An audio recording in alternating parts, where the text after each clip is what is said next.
بنیاد فوند حقوق انسان یک سازمان بین المللی حامی حقوق انسان که قرارگاهش در نیویورک امریکا و رهبرش قهرمان سابق شامات جهان گاری کاسپاروف است، روز 8 ماه سال 2023 در سالگرد اول حبس ژورنالیست و فعال جامعه شهروندی از ولایت مختار کوهستان بدخشان الفت خانم محمدشاه و شوهر سابق او گنرال خولباش خولباشوف، فرمانده سابق مخالفین در ولایت مختار کوهستان بدخشان و مشاور فرمانده قشون‌های سرحدی تاجیکستان، حبس و مرافعه دادگاهی قلبکی هر دو را شدیداً محکوم کرده و از مقامات تاجیکستان آزادی بی قید و شرط آنها را طلب کرده است. در اظهارات بنیاد حقوق انسان از جمله چنین گفته می شود: امروز از روز حبس ناعادلانه ژورنالیست شناخته تاجیک الفت خانم محمدشاه و شوهر سابقش خولباش خولباشوف یک سال گذشت. به ضد آنها در رابطه با اعتراضهای مرگبار ماه سال 2022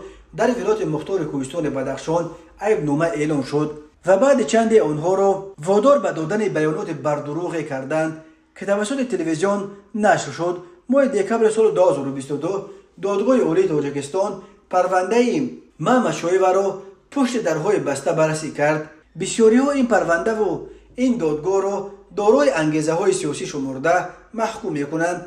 محمدشاه به 20 سال زندان و خولباشوف به حبس عمرباد محکوم شدند.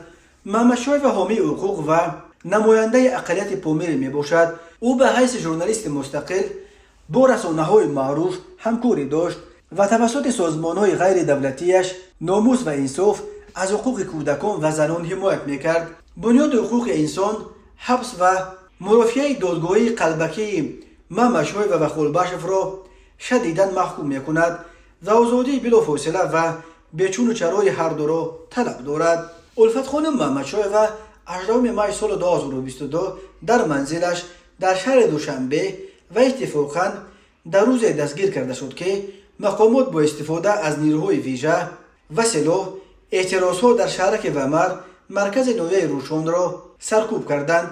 بنا به اعتراف مقامات در جریان سرکوب اعتراضها در بدخشان در عموم بیش از 30 نفر کشته شدند. اکثر آنها محض در ومر به هلاکت رسیدند. ماه دکمبر سال 2022 دادگاه عالی تاجیکستان الفت خانم محمدشاه را به 20 سال زندان محکوم کرد.